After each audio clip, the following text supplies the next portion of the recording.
When I went to visit Meredith after she had given birth, I was shocked to find that the father of the newborn was Sam. Sam's and my baby. Isn't he adorable?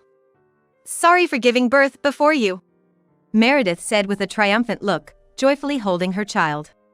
Sam, seemingly torn between feeling happy and checking on my reaction, couldn't hide his pleased expression. It seemed like all this was part of Meredith's plan. Congratulations. I wish you both happiness, I said to Meredith and Sam before leaving the hospital room. They probably thought I would silently step back.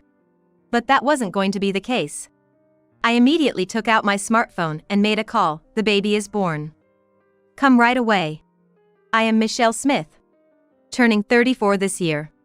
I was above average in academics, attending a mid-tier high school in our local area. The school had strict rules but great teachers. And Meredith was my best friend in high school. I missed the high school entrance ceremony due to a cold and had to attend the next day. When I went to school the next day, the girls had already formed their groups. Being shy, I couldn't join in with the girls who were chatting happily. So, I just sat alone at my desk, reading a book. That's when Meredith approached me. You weren't at school yesterday, right? I'd love to be friends. She said that to me with such a bright and cheerful voice. Her first impression was that of a cute girl, with clear, bright eyes and distinct features. She could have been scouted for an entertainment agency, I thought. I thought Meredith, with her charm, would surely be popular. I assumed she would quickly make other friends because of that.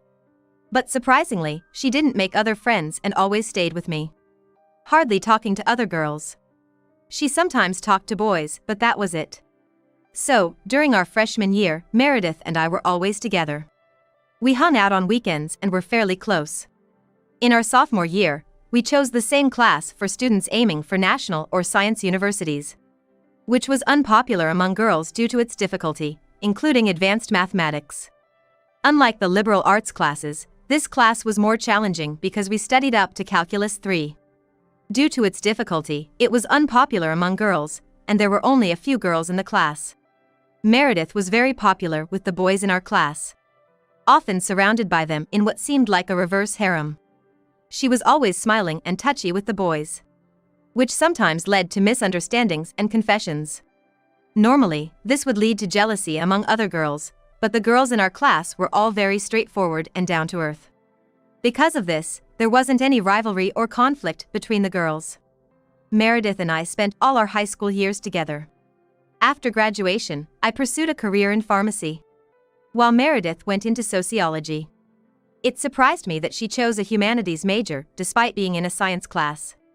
When I asked her about it, she casually replied, "Because in a science-oriented college prep class, there are overwhelmingly more boys. You'd want to be fawned over, right?" I wondered if that was really the case and didn't say anything more.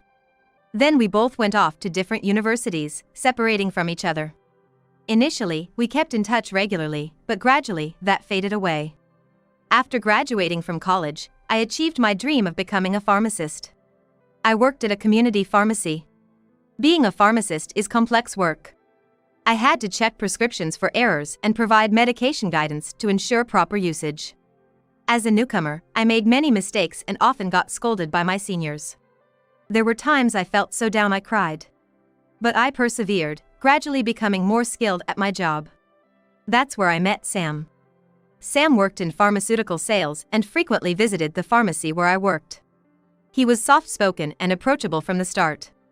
He had deep knowledge about illnesses, which I admired. Even though he approached me initially for information, I often ended up learning from him. I found Sam to be shining in his role. Looking back, I think that was when I started to have feelings for him.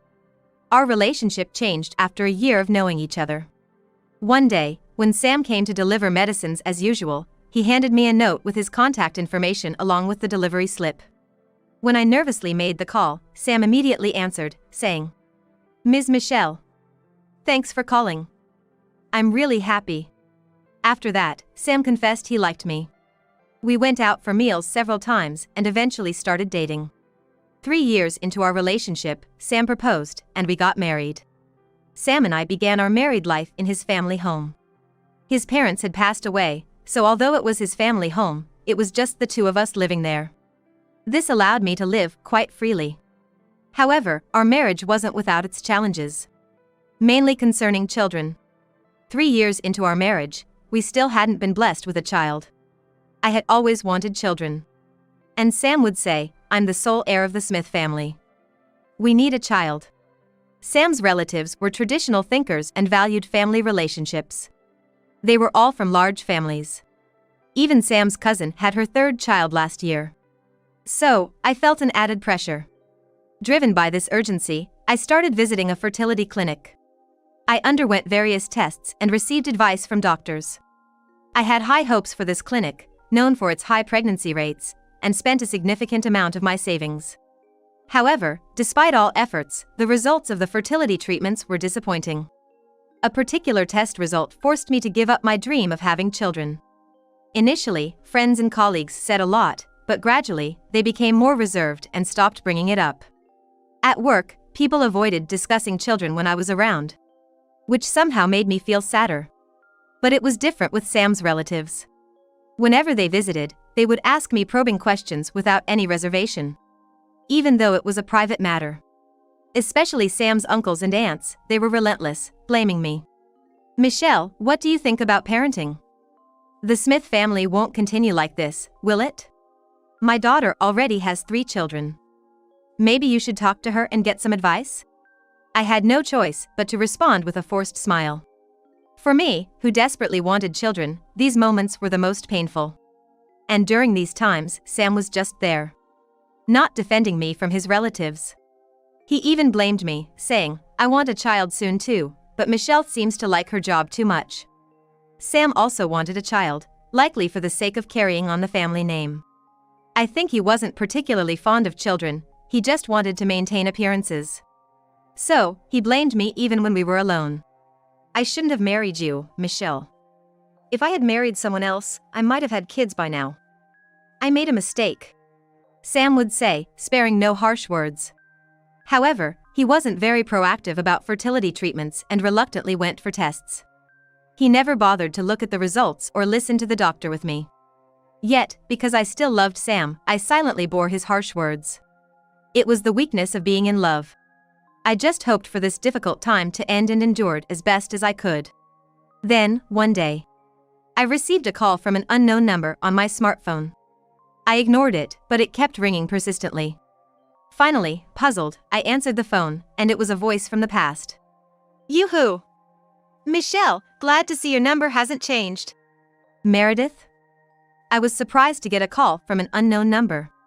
It turned out to be Meredith on the phone. She explained that she had changed her number after her smartphone broke. And was updating everyone. She shared her current situation with me.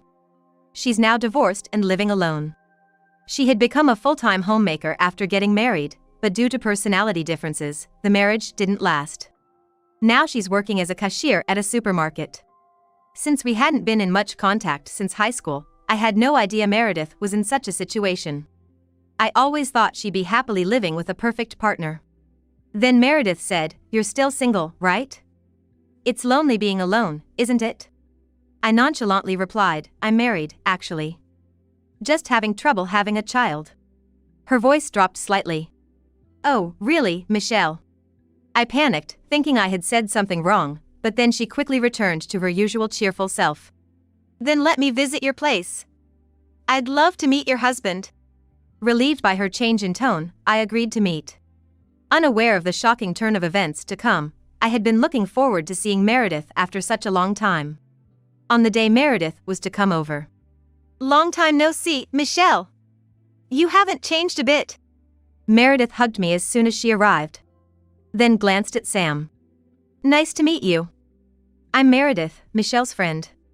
"Michelle, you're so lucky to have such a wonderful husband." She looked up at Sam flirtatiously. "Do you think so?" Sam replied, looking smitten. Meredith, even after 15 years since high school, was still incredibly cute. Now with an added elegance. Sam was clearly charmed by her. "I can't believe you have such a beautiful friend, Michelle. Wish I had met her sooner," Sam said, staring at Meredith regretfully. Meredith responded happily. "I wish I could have married someone like you, Sam. You work for that famous company featured in commercials, right? I'm so impressed. Meredith kept appealing to Sam, who didn't seem to mind. It saddened me to think that Sam, my husband, was acting this way. But Meredith was my friend. I trusted her not to betray me, given her personality. And I had been with Sam for many years. So I trusted him too. Indeed, Sam and Meredith didn't exchange contact details, and Meredith left as she came. Still, insensitive calls from Sam's relatives continued. Michelle, you're almost 35. Stop working and have a baby already. I understood their concerns about advanced maternal age. But I wished they would leave me alone. However, I couldn't say that, given the family dynamics. Yes, I replied, feeling increasingly weary. When I tried discussing it with Sam, his response was dismissive. They're my relatives, so please deal with it well. Besides, if you got pregnant, they wouldn't say such things. It's your fault, so just handle it properly. And since the day Meredith visited, Sam's behavior started changing. Firstly, his return time from work began getting later each day. Recently, there were days he didn't come home until the last train. Something felt off. One day, I decided to ask Sam about it. Sam, you've been coming home late recently. Is something up? Sam momentarily looked flustered but quickly regained composure. Lately, I've had to go out for drinks a lot with pharmaceutical salespeople. There's nothing for you to worry about, Michelle. Okay. I was suspicious of Sam's behavior, but didn't push further. I thought it might be an affair, but without evidence, I couldn't be sure. And if it was truly work-related, I couldn't object. I knew Sam was working hard in sales and wanted to support him. I loved Sam too much to risk a fight by probing further. So, I chose to stay silent. Besides, I wasn't lonely because Meredith was there. Actually, chatting with Meredith had become a routine recently. She mentioned she had a new boyfriend. She always seemed happy when telling me about him in our chats. She was shy about giving away his name or details, which was kind of cute. Where are you now, Michelle? I'm waiting for my boyfriend for a date. Meredith always asked where I was. When I asked why, she'd say, I want to introduce you to my boyfriend, maybe we could meet up if you're nearby. But it never worked out, as we were always in different places for our dates. She'd say, what a shame. We're a bit far apart. Maybe another time. I was a bit disappointed but looked forward to meeting Meredith's boyfriend someday. A year had passed since Sam started coming home late. Then, a significant piece of news came. It was a call from Meredith.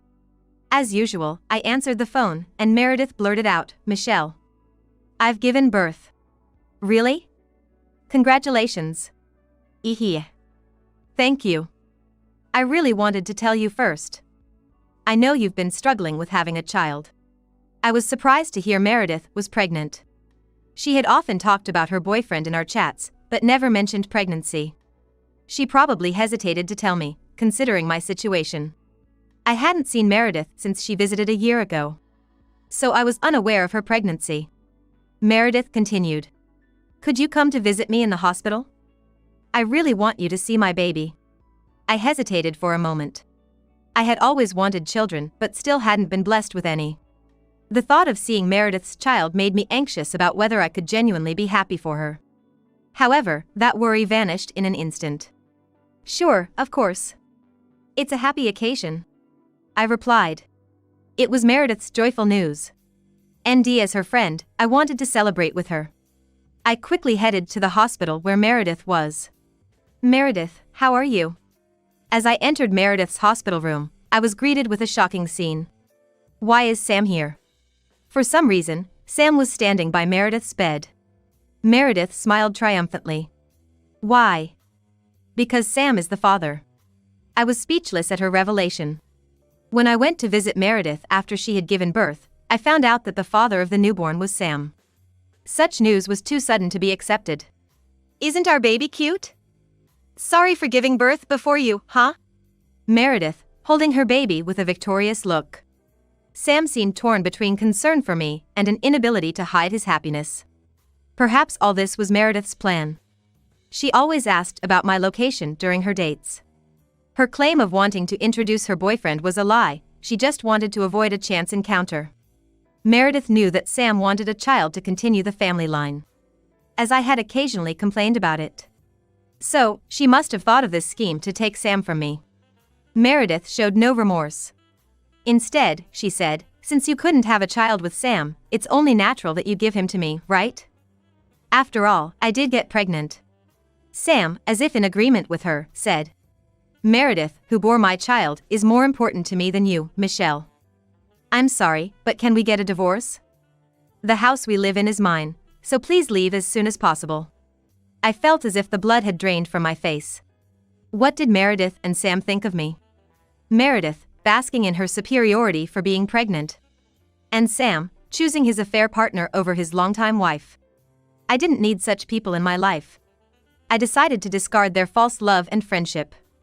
With that resolve, I forced a smile on my face. Congratulations. I wish you all the happiness. That's all I said to Meredith and Sam before I tried to leave the hospital room. As I was leaving, Meredith said with a laugh, thanks, Michelle. Since you can't have kids anyway, you might as well just focus on your career, right? Sam added, true, Michelle, because of you, we got a lot of flack from the relatives. It's great thinking how Meredith's news will shut them up. He then hugged Meredith. And they were lost in their own world. They probably think I'll just quietly step back. But that's not going to happen. Just before I closed the door, I quickly took out my phone and snapped a photo of the two of them embracing. They were too caught up to notice they were being photographed. How much do they underestimate me? Then I called some people saying, the baby's born. Come over right now. I waited at the hospital entrance, and in less than 20 minutes, the place became lively. About 10 of Sam's relatives had gathered. What do you mean, the baby's born? Asked one of Sam's aunts, her tone aggressive. And an uncle, looking puzzled at my attire, said, Michelle, you seem to be in casual clothes. Shouldn't you be in a hospital gown? All the relatives had question marks floating over their heads. This hospital is close to Sam's family home. That's why the relatives could get here so quickly. I didn't answer their questions and just said, Sam's in the room right now. I'll take you there. And so, I led them to the room where Meredith and Sam were. As we reached the door, I could hear Meredith and Sam's voices from inside. Michelle's such a fool. To think she never realized we were having an affair. Meredith said this, laughing heartily. Sam agreed. That's Michelle for you. She actually believed all those work-drink stories. She was so easy to handle. Plus, Michelle's good salary meant she chipped in a lot for our living expenses. We used that for our dates. Poor Michelle, really. That's how they kept talking behind my back. Absolutely infuriating. To insult someone like this and laugh about it. I will never forgive Sam and Meredith. But it seems I wasn't the only one thinking this way. As I looked at Sam's aunts and uncles, their expressions were so stern that their facial veins were nearly popping. One of the uncles was muttering, that despicable guy. And one of the aunts, with a face full of disgust, was saying in a barely audible voice, an affair is a disgrace to the family. We'll make them regret this. Then, unable to contain themselves any longer, the relatives stormed into the hospital room. And an uncle's angry voice echoed through the room. Sam! What is the meaning of this? Huh?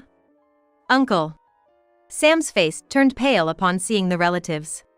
Sam's relatives were all quite traditional in their thinking. Men were expected to work outside, while women took care of the home. But they absolutely did not tolerate anything as dishonorable as an affair. Sam knew this, which is why he hadn't told them anything. He probably planned to vaguely brush it off once things calmed down. But Meredith, unaware of this, was saying, Are you Sam's relatives? I'm Meredith, his new wife. Please look forward to celebrating our child's birth.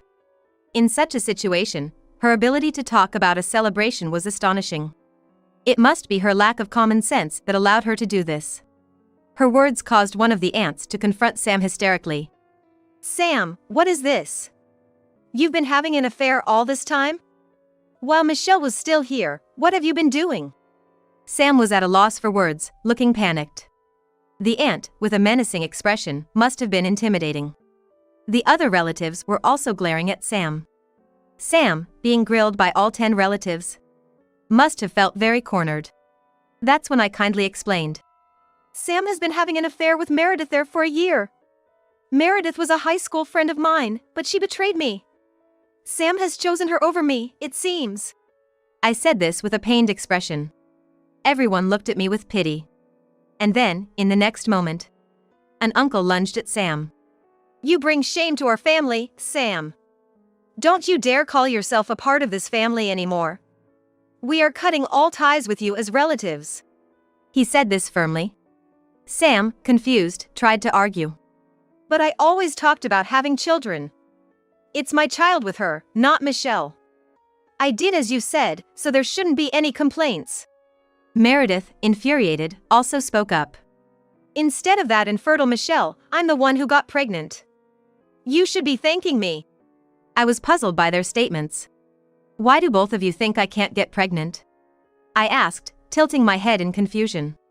Sam asserted. Because we've been married for quite a while, and Michelle never got pregnant, right? So it must be all Michelle's fault. I did nothing wrong. And that's right. I got pregnant while Michelle couldn't. That means Michelle is defective, not me. Meredith also shouted in a heated manner. I was completely taken aback by these two trying to shift the blame onto me. One of Sam's aunts defended me, saying, I can't believe Sam turned out to be such a worthless man. Michelle, don't worry about it. I'm on your side from now on. I'm sorry for everything I've said before. Me too, I was just concerned. Michelle, I apologize. Other relatives started to defend me one after another. It was heartening to see Sam's own relatives siding with me, not him. And just like that, any feelings I had for Sam disappeared. The fact that I had kept quiet because I loved Sam no longer mattered. I no longer cared for him. I decided to confront Sam and Meredith with the reality. So, I'm not the one with the defect, am I? It's you, isn't it, Sam? In front of all the relatives, I dropped a major bombshell. What do you mean, I'm the defect? That's right. Since I'm pregnant with Sam's child, the defect must be with Michelle, right? The infertile one? Sam and Meredith both snapped back at me. That's when I revealed my trump card. An email on my phone. What's this? Sam trembled as he read the email. Naturally, I showed the content of the email to the relatives as well. Everyone froze as they read it. Probably in disbelief.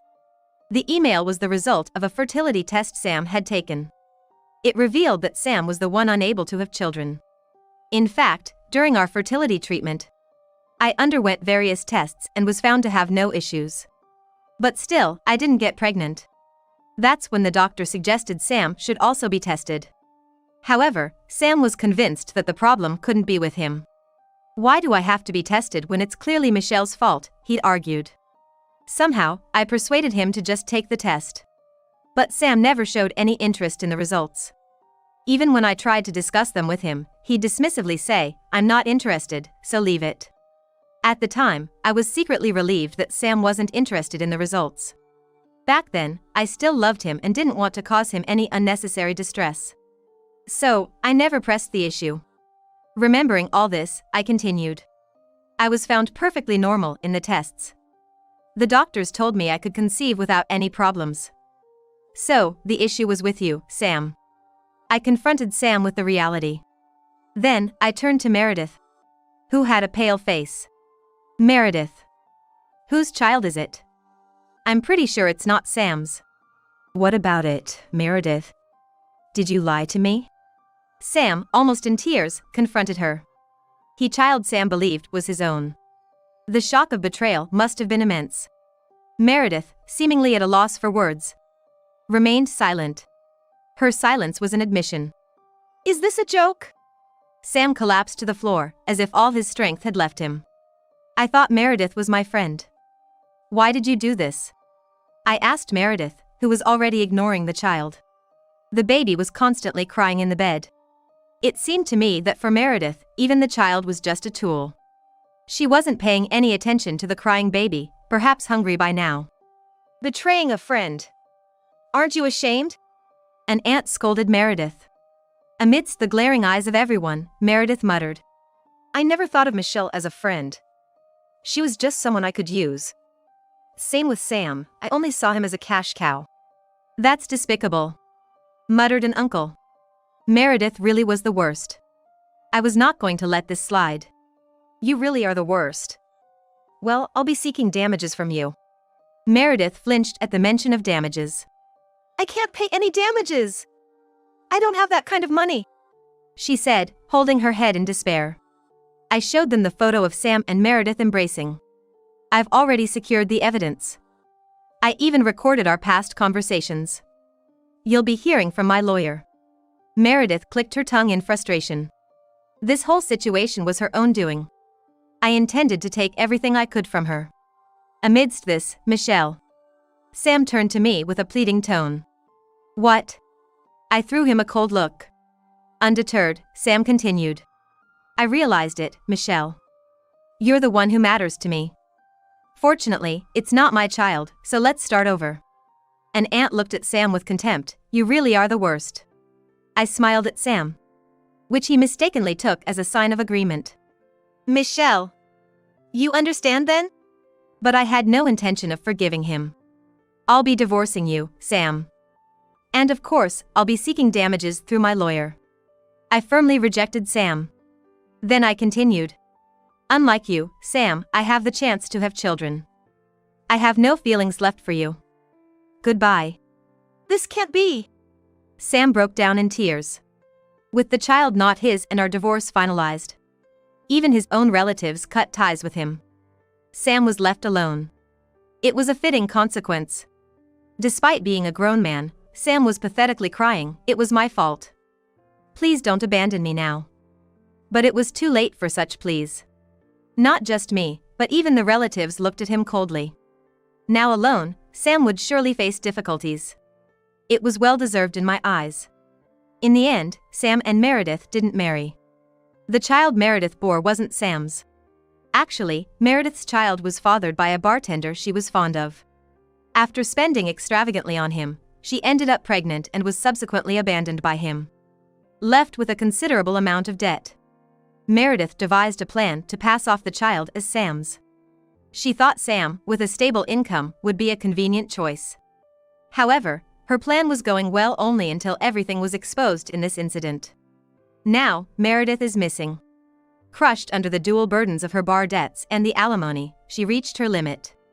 The debt collectors were relentless, even showing up at her part-time job at the supermarket, leading to her dismissal. With no income and only debt remaining, she likely fled. But life on the run from debt is never easy.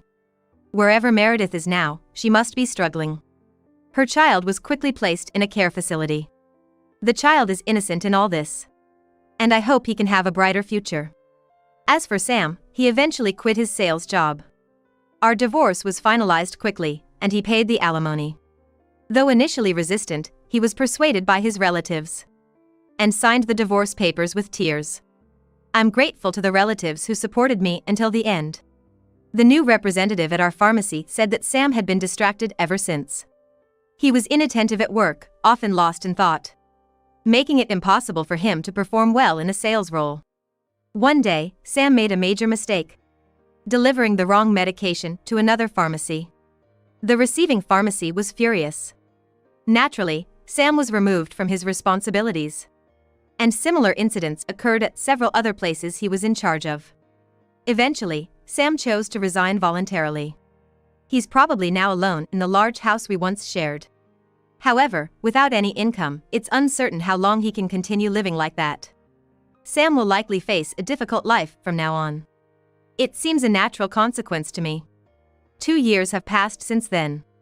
As for me, a lot has changed since then. The biggest change is that I got pregnant.